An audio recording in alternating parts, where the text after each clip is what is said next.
আসসালামু আলাইকুম। অনেকদিন হলো আমার কবুতরের কোনো আপডেট ভিডিও আপনাদেরকে দেওয়া হয় না। ইতিপূর্বেও কিন্তু আমি বলেছি এর আগে কখনোই আমি কবুতর পালিনি। যার জন্য কিন্তু যাই করতেছি সবার হেল্প নিয়ে বা অনেকজনের কাছ থেকে শুনে আমি কাজগুলো করতেছিলাম। প্রথম যে একজোড়া কবুতর আমি এনেছিলাম, তো ওই জোড়া কবুতরের মধ্যে হয়েছে কি ২টাই হচ্ছিল পুরুষ কবুতর, যেটা আমি বুঝতে পারি নাই বা যে আমাকে এনে দিয়েছিল সেও বুঝতে পারেনি। পরবর্তীতে বুঝতে পেরেছিলাম তখন যখন তারা একসাথে থেকে ২টা কবুতরই একই রকমভাবে ডাক দেয়, তখনই আমি একটু আন্দাজ করতে পারছিলাম যে ২টাই পুরুষ কবুতর হবে। পরবর্তীতে যখন আমি কালো একজোড়া কবুতর আনি তখন সেখানকার একটা মেয়ে কবুতর আর আগের যে ২টা পুরুষ ছিল সেইটার একটা ২টা জোড়া বেঁধে ফেলে। জোড়া বাঁধার পরে আমার কালো একটা কবুতর সিঙ্গেল হয়ে যায় আর যে আগের এক জোড়া থাকে সেই কবুতরটাও সিঙ্গেল হয়ে যায়, সেটা ২টাই হচ্ছিল পুরুষ কবুতর।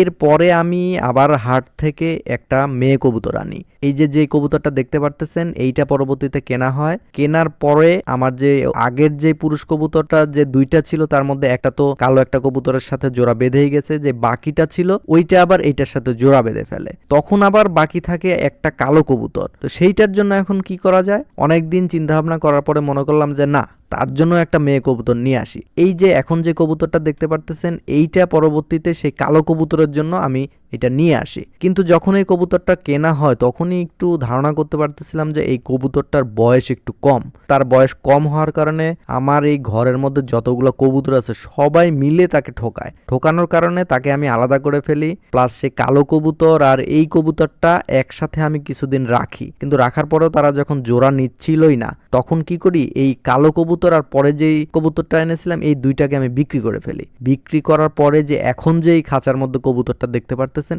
এই জোড়া কবুতর আমি আবার নতুন করে কিনে আনি। তো নতুন করে আনার পরে এই জোড়াটা আমি চিন্তা করি এই ২টাই যেহেতু আমার বাড়িতে নতুন, সেই ক্ষেত্রে এই খাঁচার মধ্যেই আমি এটাকে আজকে ২ থেকে ৩ দিন হলো এইটার মধ্যে রেখে দিয়েছি।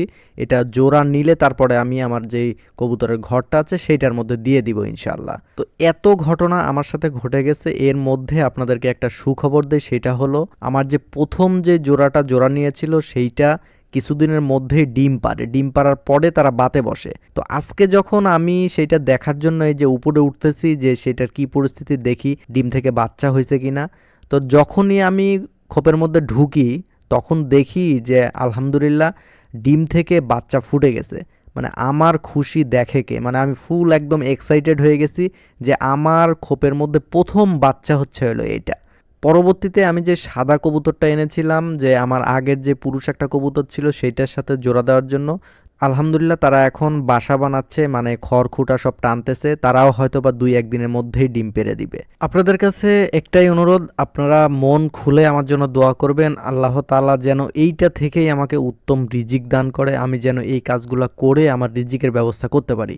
আর আরেকটা বিষয় আমি সঠিক জানি না, আপনাদের কাছে একটু পরামর্শ চাচ্ছি। সেটা হলো আমি যেই নতুন যে একজোড়া কবুতর আনছি সেটা যেহেতু আমি খাঁচার মধ্যে রাখছি, এই অবস্থায় তাদের জোড়া নিতে কি সমস্যা হবে, নাকি আমি এটা আমার খোপের মধ্যে দিয়ে দিব? খোপের মধ্যে দিতে পারতেছি না, এখানেও একটা কারণ আছে। সেইটা হলো আমার যে একজোড়া কবুতরের যে বাচ্চা উঠেছে সেইটা তার বাচ্চাকে খাওয়াবে বা এক্সট্রা যে খাবার দাবার তারা ব্যবস্থা করে খাওয়ায়, সেইটা না খাওয়ালে বাচ্চার গ্রোথ সেরকম হয় না আমি যতটুকু জানি। আর আমার আরেক জোড়া কবুতর যেহেতু খড়খুঁটো টানতেছে, তারা বাসা বানাচ্ছে, তারাও ডিম পারবে।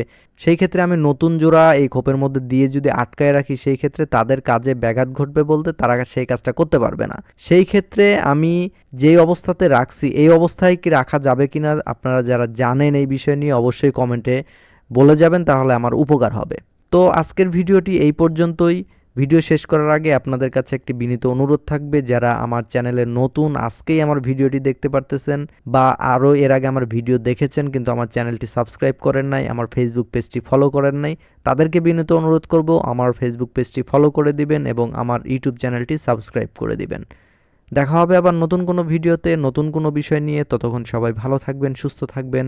আল্লাহ হাফেজ। আসসালামু আলাইকুম।